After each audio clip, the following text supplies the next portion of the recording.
కరుణాం కరుణాతరంగితాక్షీం ధృతపాశాంకుశపుష్పబాణచాపాం అణిమాదిభిరావృతాం మయూఖైః గురుడిత్యేవ విభావయే భవానీ. గ్రహముల యొక్క ప్రభావాలు మనం ముందుగా తెలుసుకోవడం ద్వారా ఏమవుతుంది అంటే, రోడ్డు మీద రాళ్ళు ఉంటాయి, గోతులు ఉంటాయి, ముళ్ళు కూడా ఉండొచ్చు.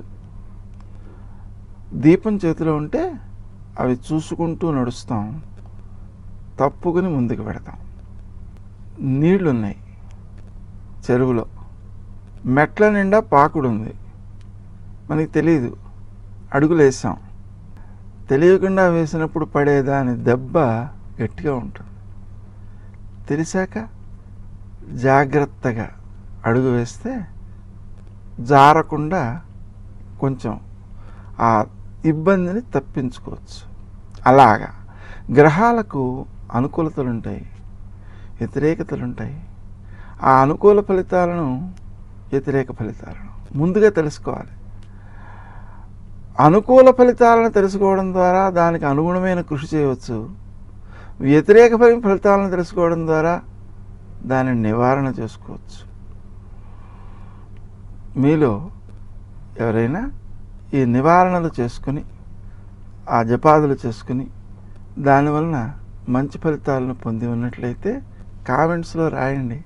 రాస్తే కొందరికి, అంటే ఇంత క్రితం జపాలు చేయని వాళ్ళకు కూడా అది ప్రోత్సాహకరంగా ఉంటుంది, ఆచరిస్తారు.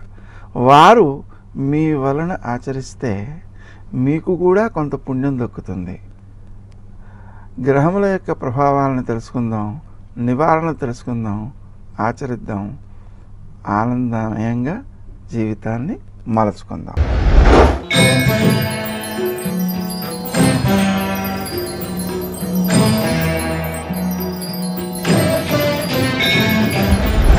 కన్యారాశి. ఈ రాశి వారు తాము ఆచరించే కార్యక్రమాలలో ఎదుటి వ్యక్తులకు మేలు చేయడం కోసం స్వప్రయోజనాలను కూడా విడనాడేటువంటి పరిస్థితిని పొందుతారు. తాత్కాలికంగా కొంత నష్టంగా కనిపించిన దీర్ఘకాలికంగా ఎక్కువ లాభాలను ఇచ్చేదిగా ఉంటుంది.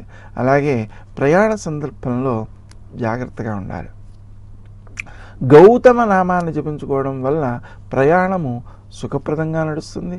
విశేషించి ఆ ప్రయాణం దేనికోసం చేస్తున్నామో ఆ పని కూడా సానుకూల ఫలితాన్ని ఇచ్చేదిగా ఉంటుంది. శత్రువుల్ని మీరు లెక్క చేయరు, వాళ్ళు మిమ్మల్ని ఏమీ చేయలేరు. అందువలన దాని గురించి పెద్దగా ఆలోచన చేయక్కర్లేదు. స్నేహ సంబంధాలు వృద్ధి చెందుతాయి. అయితే ఆ స్నేహ సంబంధాలలో మనము లాభాన్ని అపేక్షించకుండా వారికి లాభాన్ని సమకూర్చేలా కనుక ప్రవర్తించినట్లయితే ఆ స్నేహము చాలా దీర్ఘకాలికంగా, ఆపదల్లో ఆదుకునేదిగా, మైత్రిని పెంచేదిగా, మనస్సుకి ఆహ్లాదకరంగా ఉంటుంటుంది. అదేవిధంగా మనకు ఆరోగ్య విషయంలో కొన్ని సమస్యలు ఎదురయ్యే అవకాశం ఉంది.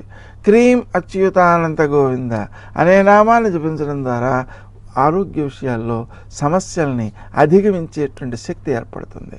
తండ్రి లేదా తత్సంబంధీకులకు కొన్ని ఆర్థిక లాభాలు వచ్చే అవకాశం కూడా ఉంది.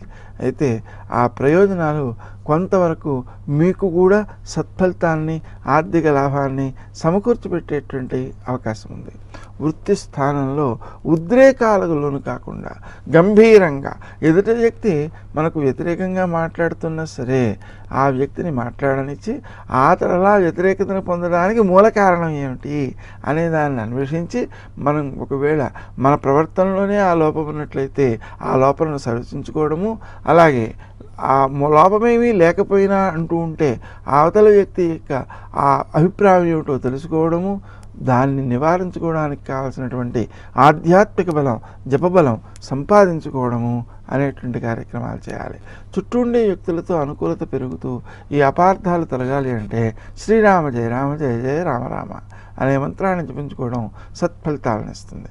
అదేవిధంగా మనం కృష్ణపక్షంలో చవితి నాడు చేసే సంకష్టహర చతుర్థి వ్రతాన్ని, గణపతిని పూజ చేయడం ద్వారా కూడా సానుకూలతలు పెరుగుతాయి. కార్యాలకి విఘ్నాలు లేకుండా నడుస్తాయి. ముఖ్యమైనటువంటి కార్యక్రమాలను చాలా శ్రద్ధగా నెరవేర్చేటువంటి మీ నైపుణ్యం ఏదైతే ఉందో అది పెంపొందే అవకాశం ఉంది.